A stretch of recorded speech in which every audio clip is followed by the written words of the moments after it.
बातमी आहे संजय राऊत यांच्या वक्तव्यासंदर्भात अरविंद सावंत काय चुकीचं बोलले असं त्यांनी म्हटलंय। संजय राऊत यांनी सावंतांची पाठराखण केलेली आहे।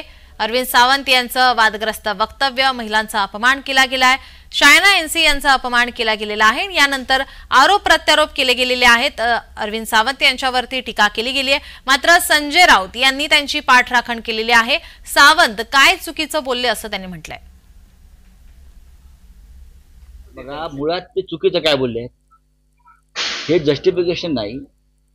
शायना एनसी या इकडल्या स्थानिक उमेदवार नाही, त्या बाहेरून आयात झालेल्या उमेदवार आहेत, एवढंच त्यांनी सांगितलेलं आहे। आता एखादा भाषा, एखादा शब्द याच्यामध्ये जर तुम्ही पकडत बसाल तर मोदींच्या प्रत्येक भाषणावर आणि वक्तव्यावर रोज गुन्हा दाखल होतो। वक्तव्याचा विपर्यास केला गेला। नक्कीच त्यांच्या वक्तव्याचा विपर्यास केलेला आहे।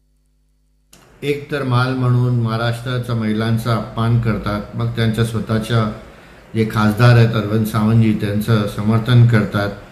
महाराष्ट्राचे माता भगिनी उद्धव ठाकरेजीचा पार्टीला धडा शिकवणार आहे।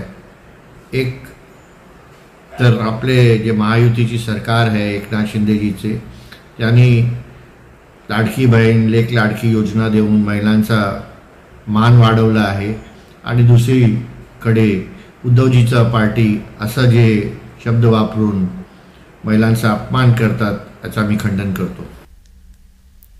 यावरती उपमुख्यमंत्री देवेंद्र फडणवीस यांनी काय म्हटलंय पाहूयात। संजय राऊतांकडनं कोणाकोणाला सुरक्षा पाहिजे आता याच्याबद्दल बोलायला लावू नका।